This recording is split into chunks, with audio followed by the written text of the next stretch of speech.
Hello, everyone, and welcome to Norm, the Cheers podcast that isn't. I'm Mike, that's Tookie, that's Dave, and welcome to season 5, everyone. Did you ever think we'd get here? Did you ever think that things would still be bad enough that we'd get here? Here we are. Season 5, episode 1, the season premiere. Oh, we left off on a cliffhanger. It was exciting. Jumping in. How are your weeks, folks? Pretty solid. Oh, good. Yeah. I'm pissed off at certain spouses on Married at First Sight, which it airs on Lifetime, which is poison for women's brains. But God, I'm addicted to that show. It's like, so you actually marry someone you have never seen before? Correct. You are matched by a panel of experts, and you spend 8 weeks together with your new spouse. And after week 8, you decide whether to stay married or go your separate ways. Are you legally married? Yeah, it's a legally, yeah. So you either stay married or you, as we call it today, Tom and Giselle. So. Tom and Giselle are perfectly happy. They're fine. Fine. Nothing's wrong. Everything's okay. She understands. Oh man, it not to make light of what's a really gross situation, but like the state of Boston's entertainment sports power couples, where once we ruled the world, is now crumbling and sad everywhere I look. It's not good. Married at First Sight, I feel like now I thought it was a little like Blind Bachelor, where it was like, all right, you're going to meet these people and you're going to see who you like, and then you're going to see them, and if you still want to, you can get married. I did not know these people were getting married for 8 weeks. Oh, yeah. And then making a decision. Oh, I feel like if you're going to do that to your life, like at least do that for a network. Lifetime like is basic cable feels a little. you get married for 8 weeks for basic cable? They pay. Not much. Not much. I mean, I don't know. Maybe I'm just being a diva, but I feel like I need ABC money for that wedding. Hey, they pay. I mean, but they cover your wedding. They give you. Well, yeah. I mean, I feel like that would be a given. Like, you're not breaking open the dowry for the Married at First Sight wedding, right? Yeah, I mean, well, okay. They pay for the wedding ceremony. They pay for your honeymoon. Yeah. I don't know if they cover they better be covering a lot. They're asking you to get married for 2 months. Yeah, they give housing. So before in seasons past, they would have you choose to stay at his house or her house, and there would always be disputes there, but they give the couples neutral territory in an apartment build. Like, they rent out an apartment building and have them move into units around. It's a whole thing. It's a whole thing. You get housing, food, honeymoon, possible companionship. Interested in this. It is a mess. We always talk about like 80s thing of the week. I feel like a very 21st century thing of the week is doing things that you should clearly be expected to do and making it seem like a bonus. That's here's our wedding show where you have to get married and we'll pay for the wedding. This feels like an offshoot of the gig economy somehow. Yeah. Like, can you imagine, like, season 5, they're coming in and Jim Burrows is telling, like, Ted Danson, hey, just so you know, we're paying for the costumes this year. I just want to make sure that you know we're covering that. And George Wendt, we're going to be paying for all the fake beer. We're not going to charge you anymore. Yeah. Well, I mean, if it were real beer, is that Pabst or a Narragansett they're serving him? Oh, I hope it's Gansett. I mean, if the beer on tap there would have to be Bud, don't you think? I don't know. Mike, when I Starting in said the that, your 80s? face looked like you just smelled. Well, I mean, I don't drink beer, so I don't know what it would be, but True. I feel like Narragansett is going to be like, this is too nice a bar for Gansett, don't you think? Like Gansett on tap, and Gansett's usually in the cans, is it not?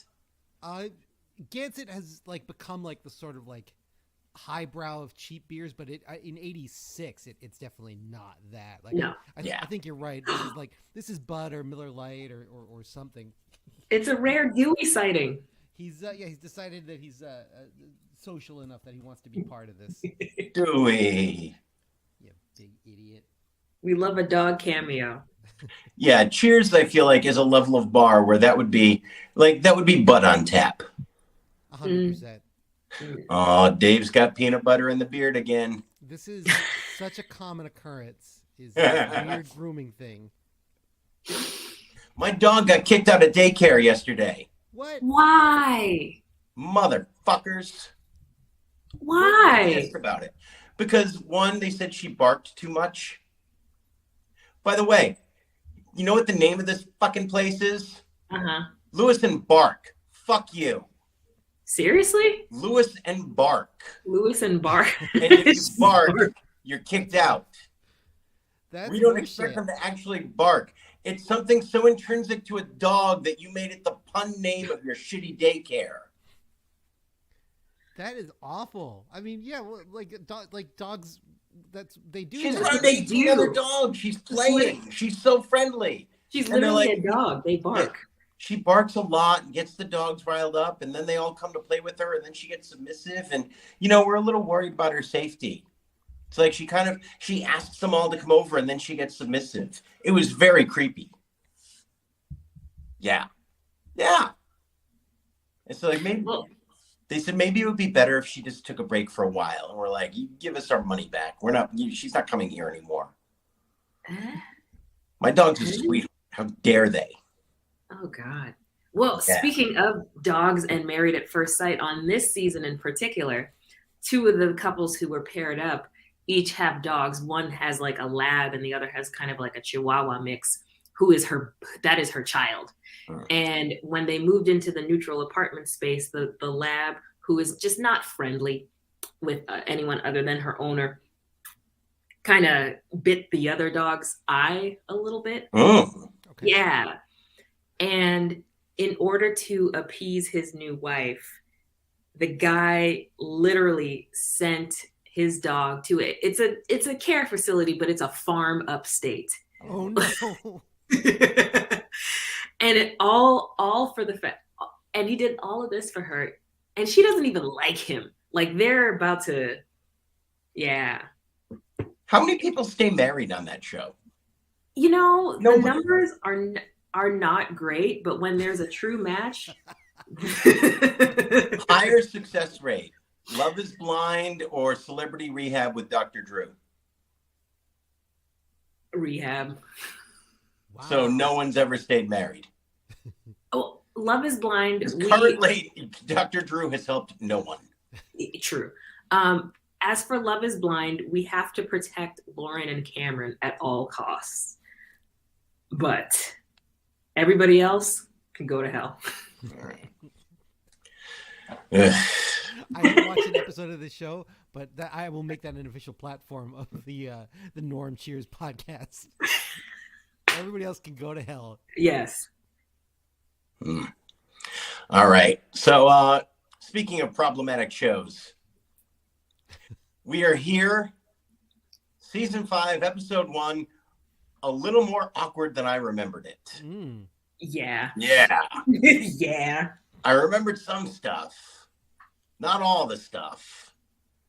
There's some good stuff in here. There's a lot of, well, yeah, it was okay in 86, maybe. I don't know. All right. Dave, when lots of jokes about killing women was okay, what was going on in the world? Well, speaking of problematic, this episode premiered on January 25th, 1986, and on the 26th... Wait a second. This episode premiered on January 25th? September 25th. Oh, okay. 1986. Thank you. uh, the following day, seated on the Supreme Court for his first day as a justice, the thank goodness not immortal Antonin Scalia. Oh, boy. First day on the court on Friday, the 26th of 1986, and his legacy is still being felt to this day. In searching for something positive to say about Mr. Scalia, I will say that he was definitely the first Italian American elected to the Supreme Court, and I guess that's a good thing in that respect. All right. Well, I guess there's that. Tookie, can you tell us about this week's cold open, please? Well, I recently learned that John Bon Jovi is Italian. So. Yes, yeah. Strange bedfellows. I mean, it's right up there with going, hey, did you guys know that Jimmy Calzone was Italian? I didn't know the man's name is Johnny Bon Jovi. Like, I didn't know. Hey, have you guys seen Goodfellas? I think they might be mobbed up. I didn't know he was Italian this whole time. It's another one of my Sheena Easton moments. I didn't know Sheena Easton was white until like 2 weeks ago. Yes. I'm with you on this. I did not realize John Bon Jovi was Italian until somewhat well into the 2000s. Thank you. But I mean, like, let's pretend that John Bon Jovi doesn't sound Italian as it is. The little bit of trivia that always comes up whenever someone wants to give you a little trivia about John Bon Jovi is his real name is John Bon Giovanni. Yeah, I had never heard that until somewhat late in my life. Wow. I couldn't have conceivably died without knowing that. Same. Well, there you go. I guess that is hairdresser. I'm the only one who knows what's going on in peoplesancestry.com. Well, I love the fact that his dad's a hairdresser. So cold open. We intro into the bar. Sam is alone. The bar is closed. It's after dark. And he's on the phone and he makes his phone call with the proposal. What do you say? Will you marry me? And Diane, we cut to Diane in her apartment in a face mask and a towel on her hair, eating a turkey leg. And she said, Sam? He's like, who else would this be? And she says, Sam, if this is some kind of a joke. And Sam says, no, I'm serious. Will you marry me? And Diane freaks out, just, oh my God, I'm stunned. I mean, it's not like I never expected to hear this from you, but it's just that I'm never quite prepared for the question. Oh, Sam, I'm touched. All at once, I'm feeling giddiness, euphoria, relief. I don't know what to say. And Sam says, well, that's okay. I'm not listening anymore. And Diane continues, Sam, I can't answer you now, not like this. Not that he can even see her, but just not like this in her state. And she says, every woman wants her proposal to be enchanting, something she can remember for the rest of her life. So plan something like that. And Sam says, all right. And she says, well, keeping in mind that I don't care for sports arenas, theme parks, or miniature golf. And Sam says, all right, lady, you just prepare to be swept off your feet tomorrow night. And she says, well, I already have been. Bonsoir, mon coeur. And Sam's like, right. And he hangs up.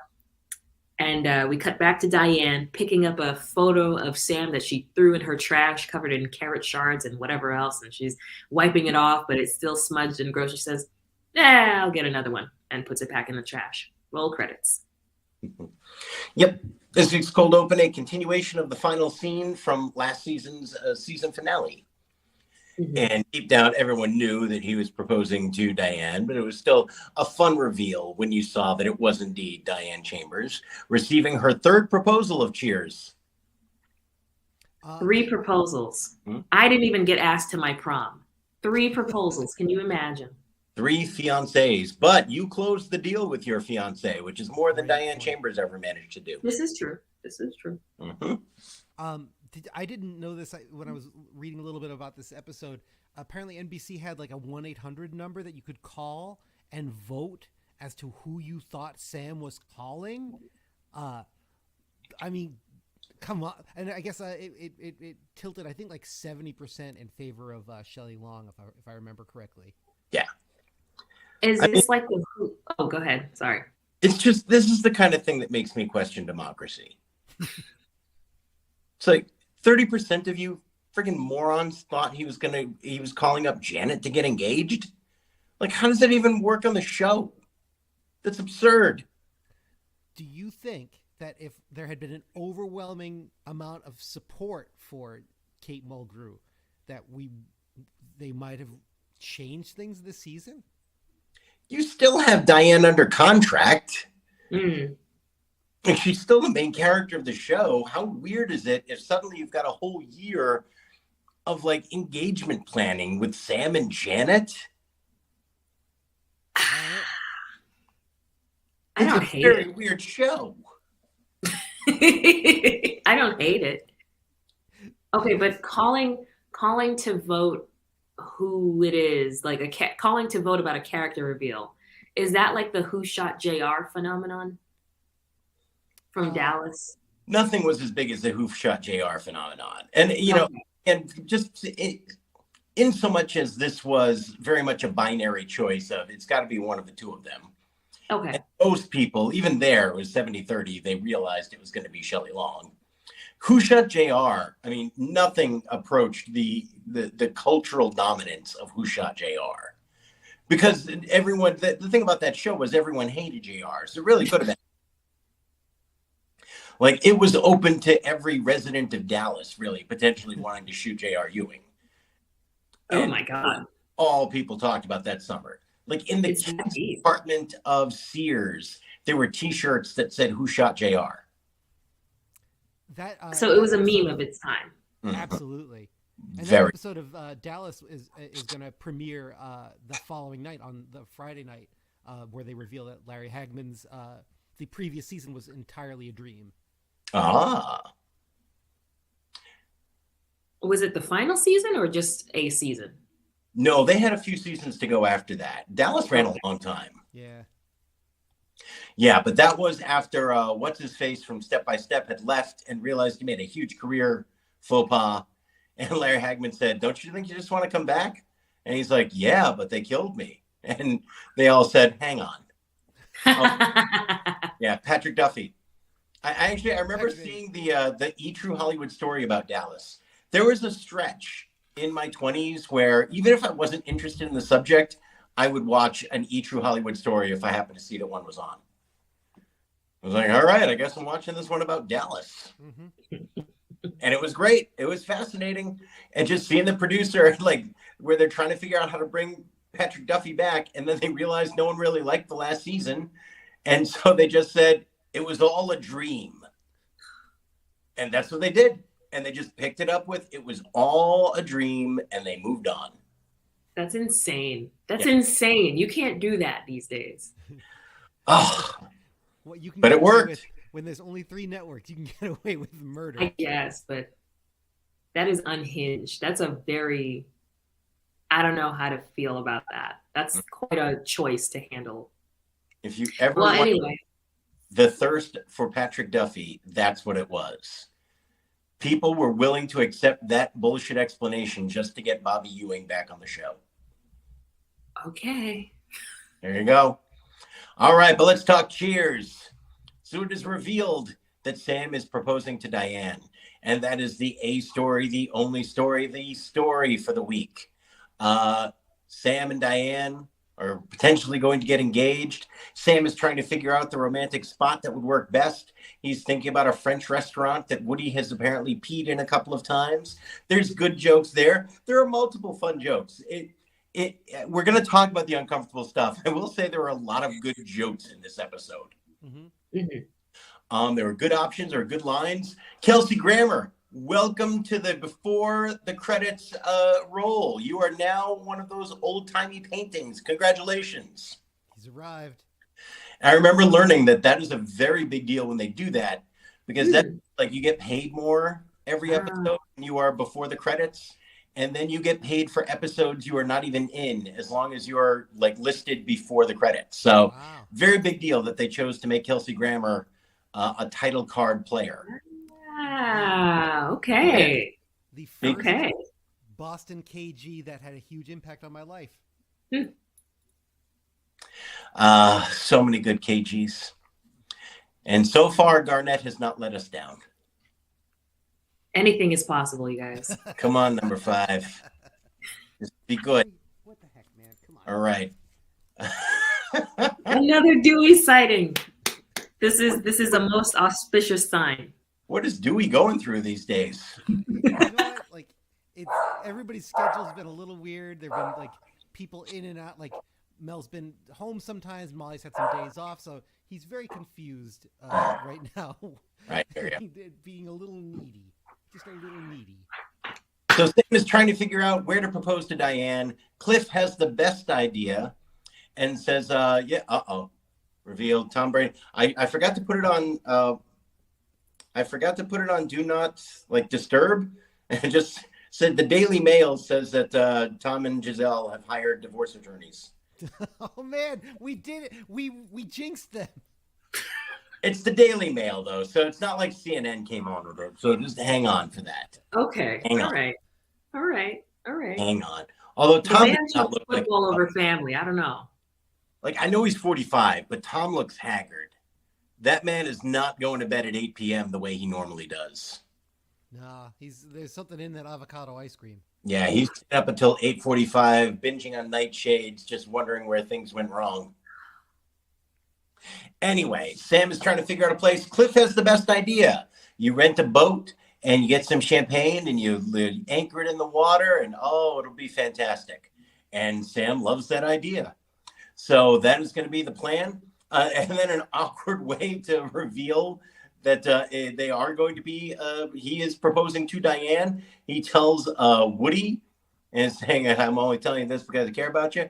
And Woody, of course, initially thinks that he is proposing to him.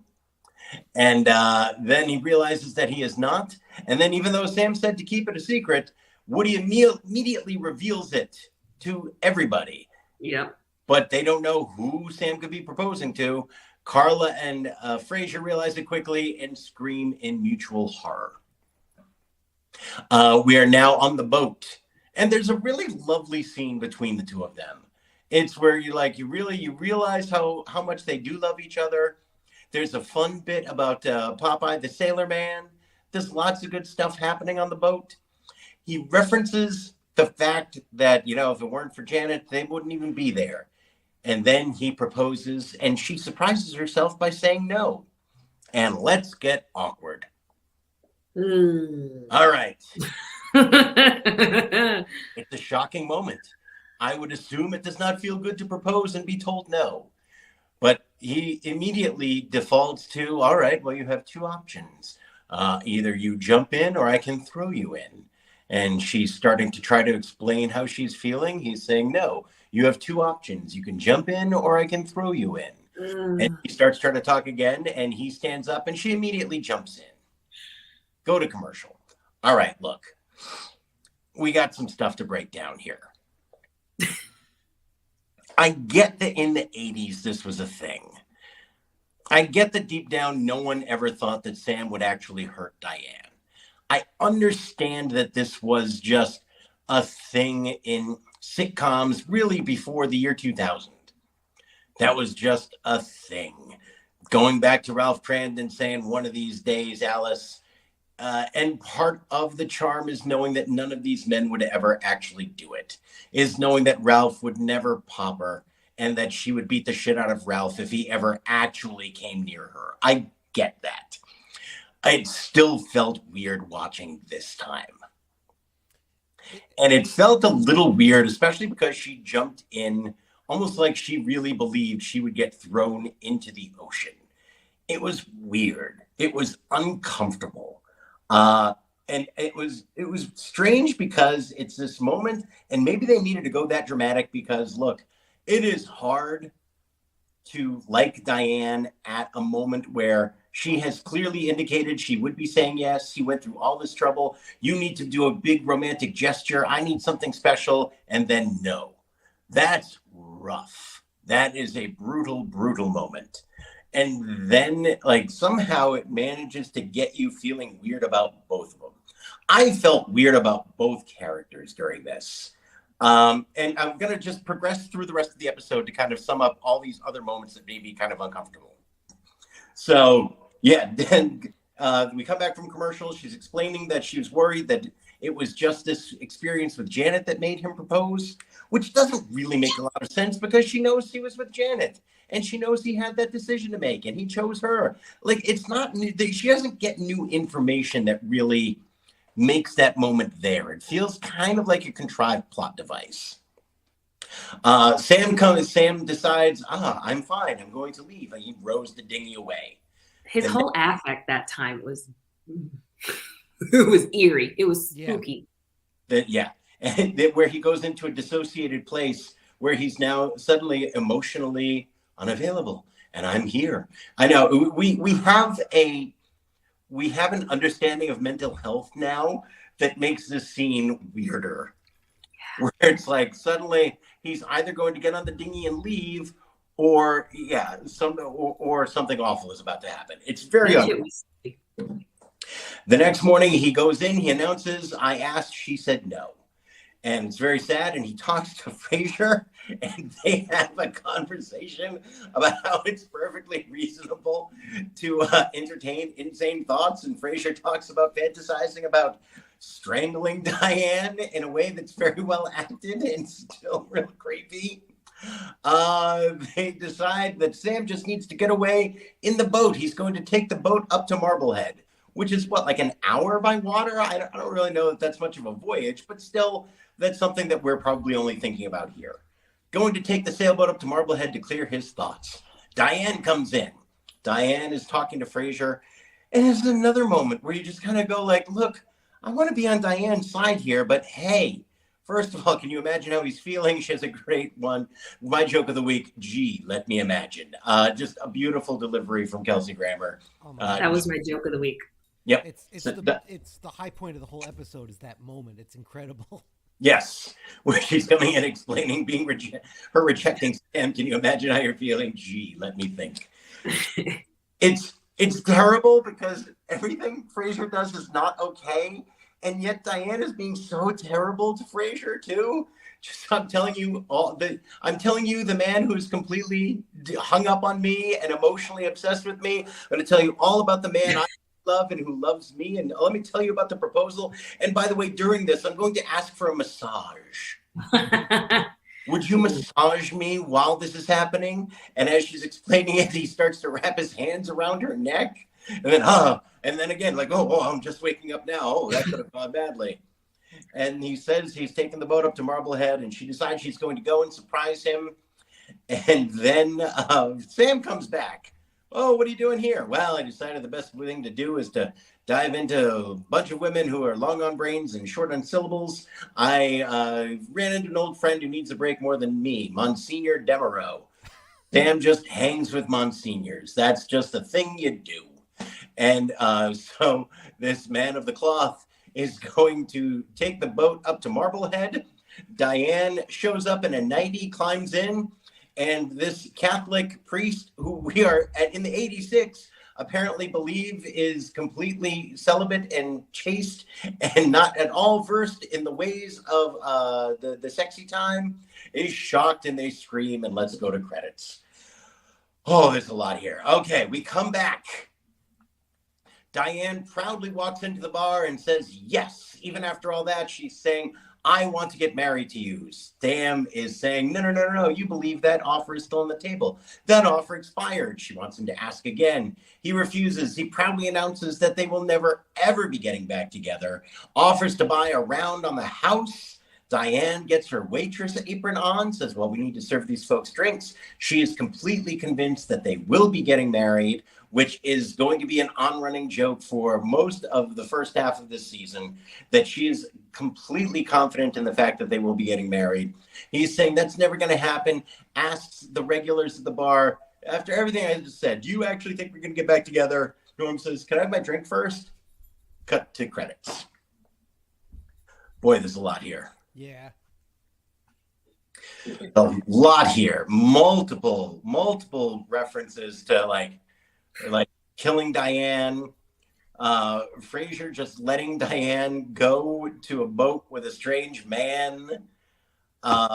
It's a lot.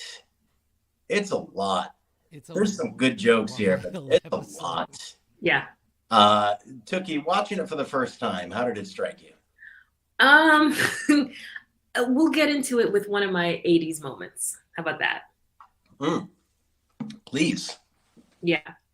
Yeah. Should we run down 80s moments? Let's do some 80s moments. I did my joke of the week. Let's do some 80s moments. I'll start, and then because that'll get you into what you wanted to say about this. My 80s moment, and it wasn't even close, was Shawn and Madonna. Oh yeah. Yeah, such an 80s reference, and such a reference that meant nothing after 1990. Like Really? no one now even really thinks about Sean Penn and Madonna having been married. Sean's got this whole history separate from her. Madonna's got tons of history separate from him. Like it's just not even something people think about. And at that time, Sean and Madonna was the biggest deal in the world. Very 80s. And Dave, so tied to the tabloid too. I love that they followed that up with the Inquirer joke. Inquiring Minds. Oh Thing. yeah, that commercial that was everywhere. Dave, your 80s moment, sir. Mine's a stupid one, but I'm going to stick with it. So on the boat, Diane and Sam are eating those like tiny little shrimp. Like that to me I was like, oh, this is that time in the 80s when like shrimp is still kind of exotic, and like even these shitty little tiny frozen at some point, the shells are all off shrimp. Like this is like the height of like a fancy encounter using these little like now like that's like one step up from like goldfish food.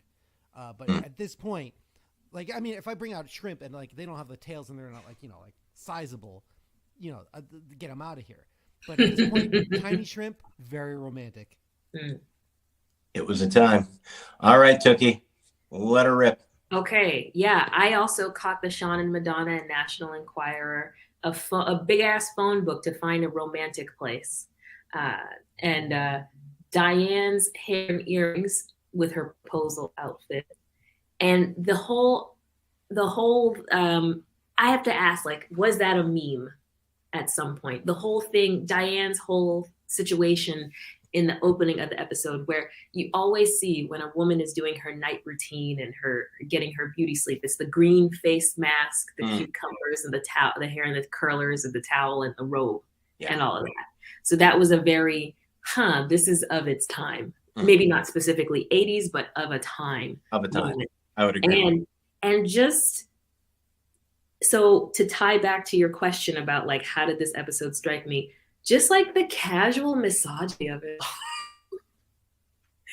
It was just it was just like so casual. Like granted, that moment with Kelsey Grammer just kind of and backing off, very, very well acted. And I feel like only he could pull it off.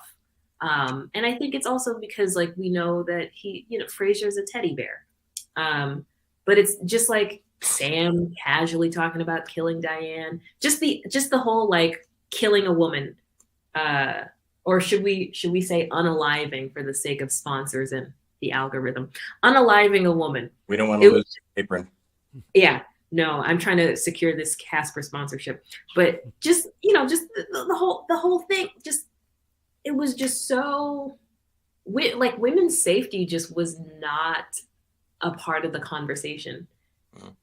As far as I'm aware, I think a certain act didn't count as a certain act if you were married up until like 1988.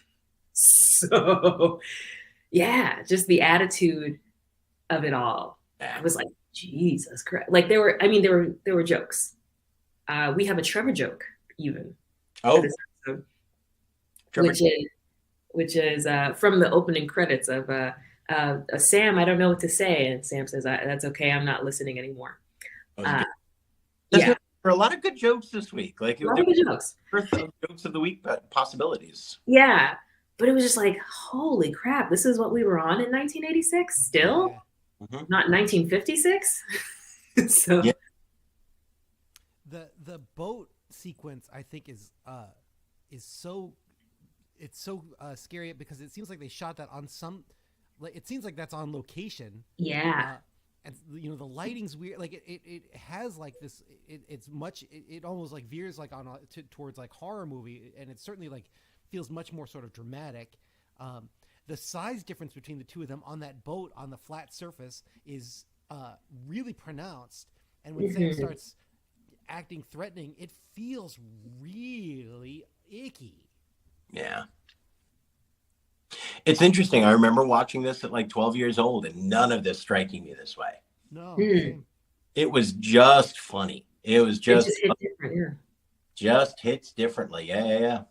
And part of it's because, I don't know if it was just being a kid or if it was the lack of information in the 80s, but yeah, you thought of violence towards a woman as one rare, in a way that we now know it is not. And just a part of it was humor. It was just humor. A part of the joke world. Yeah. Mm-hmm. Like it was just something that had existed in the world, especially of TV comedy, that made you go, this is just a thing. Like you just kind of separated it from the reality of violence. And I don't know that that's okay. I'm not defending that. I'm just saying how it came across at the time to the uninitiated or uneducated. That is how it was taken. Nobody or most people did not think twice about that, as you can tell from the fact that it was one of the most popular TV shows in the country. And there was no conversation about it that I recall. No, not at all. No, there was no conversation at the time of, hey, are we cool with this? It was just, that's sitcom. Yep, that's a show. That's what we did. Yeah. Well, within the realm of Cheers, like you can really feel, and I think this is related to that sort of like not questioning the misogyny of things. You can really feel the show, the writers, the directors positioning Diane as the villain / antagonist for this season.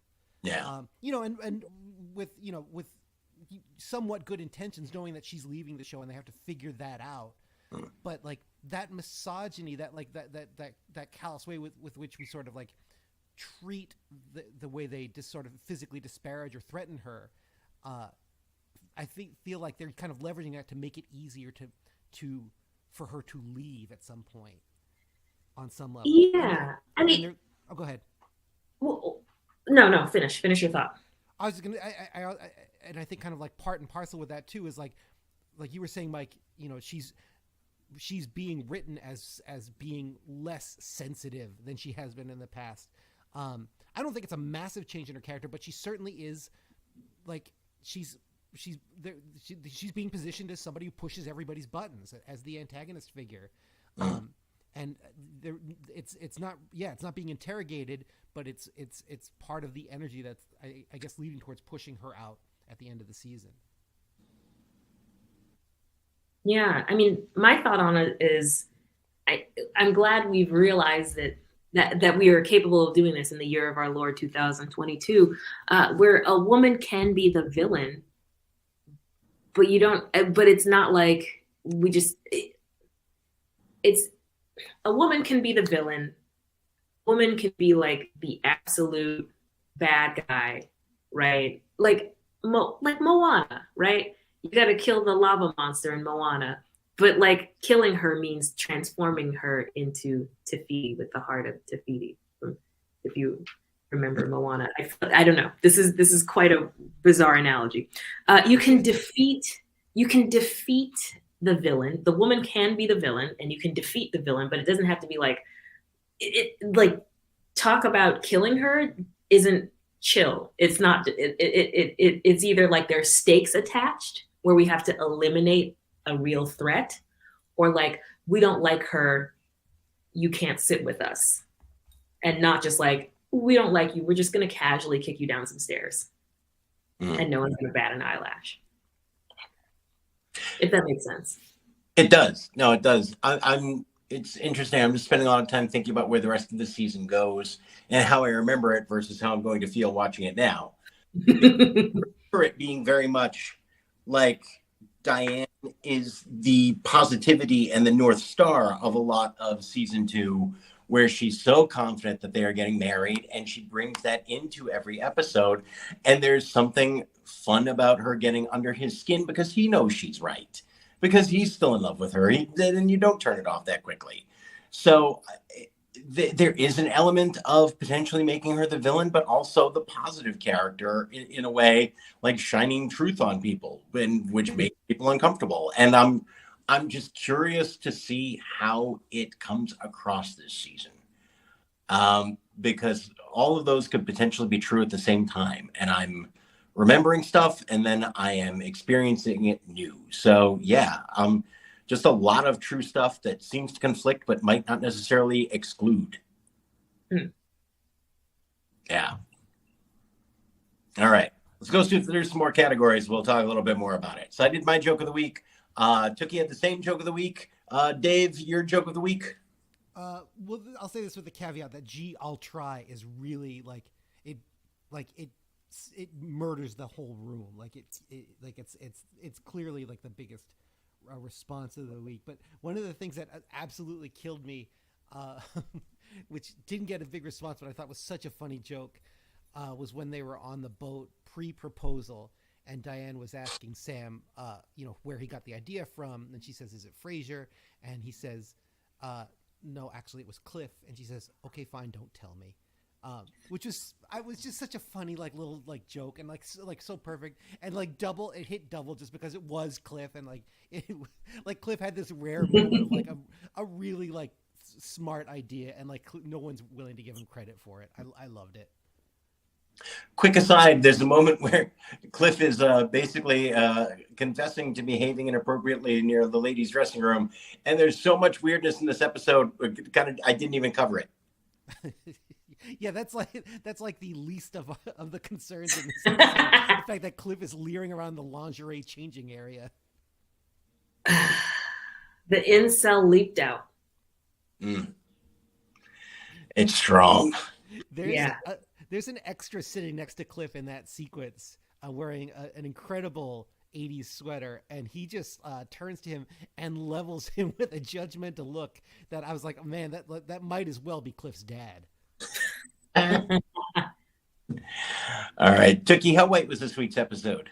Oh man, I thought we were in for another situation at one point. But no, they managed to pack a great deal of extras in this episode, and no repeats. I was making sure to carefully eye each person, but no repeats. So we were up and down, and I was like, oh no. We were good. So in the cold open, obviously none. Scene 1, a black man and woman, a couple at a table, a black woman at the bar, two black people in the back room, and an Asian woman behind Carla. And I'm going to say he's possibly Latino, a man writing at the bar. Scene 2, none. Scene 3, none. Scene 4, we have a black man in the hall where the pool would be, an Asian woman at the back wall, a black woman on the phone, a black man in the upper seats by the door, a Asian man by the jukebox, a black couple at a table, a black woman who goes up and talks to that couple, a South Asian woman behind Cliff, and an Asian woman in the back wall. And scene 5, 2 black women at the back table behind Frasier near the TV, and in scene 6, an Asian woman in the hallway, a black woman who passes behind Diane, an Asian man behind Cliff, 2 black men at the bar, and 2 black women at the piano. So a lot. Huge bounce back from before. Yeah. So we're doing good. I thought the boat scenes were gonna kill the episode, but no. Strong. Yes. Strong. All right. Any final thoughts before we put this episode to bed? I'm excited to see where the season goes, but I'm cringing at the thought of how much just casual murder misogyny is going to be thrown at Diane. Yeah, we've seen so much of it with Andy, or but we root for Diane in that situation. We fear for her, and in this instance, now it's being played much more for that it's somehow justified that these men feel violent towards her, and that's definitely icky and feels of its time, and I'm glad we're in a place where we can reflect a little bit more than we were able to in '86. Yeah. Ideally. All right. It's going to be an interesting season. Our last one of the Shelley. We're going to make it count. All right. Do we want to talk about? We've got a little time. Do we want to talk about Ime and Nia? Do we just want to the season? Oh boy. Listen, have you heard the update? I don't know if I've heard the most recent one. You've probably got the most recent dish. What do you got? That it was evidently a VP's wife, allegedly. Oh, I did not know that. I heard it was somebody's spouse. Yes. Allegedly. Spouses. A strong allegedly. Can we get a banner that just says allegedly?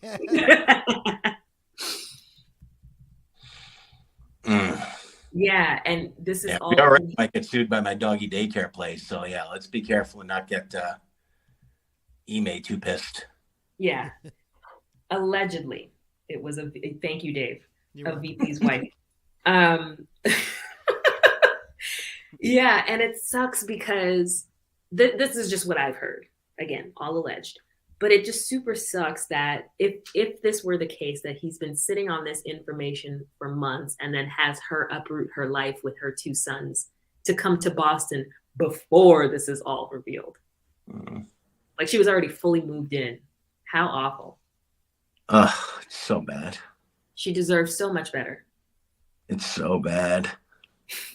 I'll tell you something that I have learned through this whole thing is Nia Long's approval rating is very high.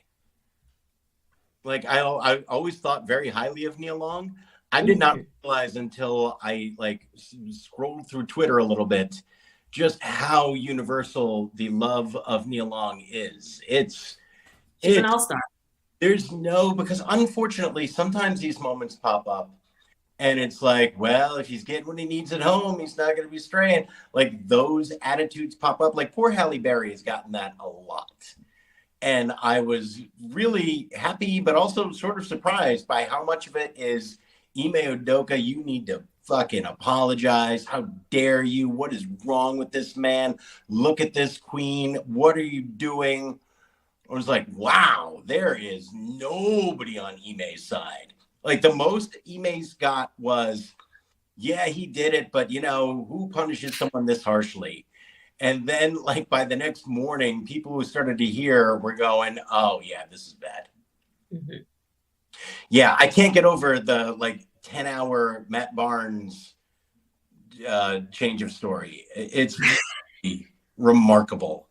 Where Matt Barnes went from, what are you doing? Relationships happen, this kind of thing. And then somebody put in a call to him and he's like, this is bad. I'm sorry. Ime needs to go. Oof, you don't even want to hear what happened. Like, I'm terrified for all the details. When's the last time we saw a turnaround that quick? I don't know. I really don't know. Yeah, it's impressive. I will say one of the things about Ime, he's in that first year he's not the most sort of gregarious or charismatic sort of public presence. Yeah. Which I feel in some ways which I think is good for someone in his position, to be, that he doesn't have to be this sort of spokesperson for the team. But yeah, it really I feel that now, watching everybody and come out in full-throated support of Nia Long. Yeah, I always felt there was there was a reserved quality. I was like, oh, maybe this guy's a little bit unknowable, and yeah, it really turned out to be true. This was somebody who kept his cards pretty close to the vest. Yeah, I mean, even Doc Rivers had more of a presence around town, no? Absolutely. Well, I mean, honestly, Doc was kind of the opposite. People love Doc. Sports writers love Doc. the jokes. Like he bought his players dinner whenever, there would be like running bits. Like, Pearson and Kevin Garnett would talk about how Doc would like announce when he first took over the team, like, hey, if you're ever at a restaurant where I am, I'm picking up the check. And so they would start sneakily finding out where he was going to be eating every night and just start showing up. So that Doc Rivers ended up buying tons of meals for those guys. And it became a bit like Doc. People really love Doc. So it's really different, like to the point where Doc is probably more popular than his coaching skill deserves. Yes, agreed. Yeah, agreed. Yeah, Ime is different. Yeah, the thing I keep coming back to with the Barnes thing too is it's so remarkable for me because it's so rare for someone to say on social media, "Boy, was I wrong." It just doesn't happen a lot. Especially the machismo like a former athlete has. What? Like, especially given the machismo of, even if you're retired, an athlete would have. Yes. It's so rare. It's usually they act like they were, oh, this is the same opinion I've always had. I'm just wording it differently. It's really weird. And just for this former athlete to go, whoa, was I wrong? Like, I probably watched that video like 4 times where I'm like, oh, shit.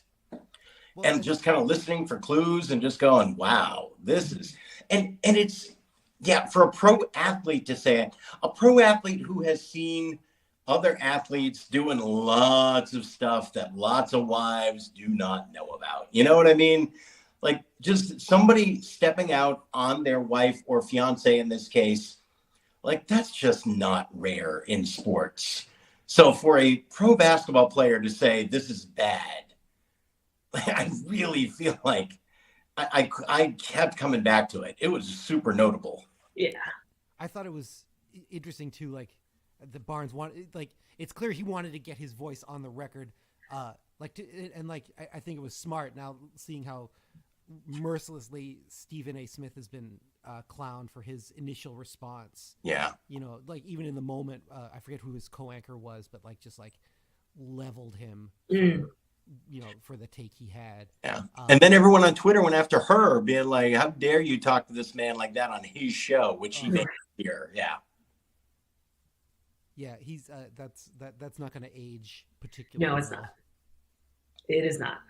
No. Oof. It's going to be rough. It's going to be rough, and Ime is never going to coach the Celtics again. And let's hope for the Joe Mazzulla era. Yeah. Rhode Island's own. Yeah.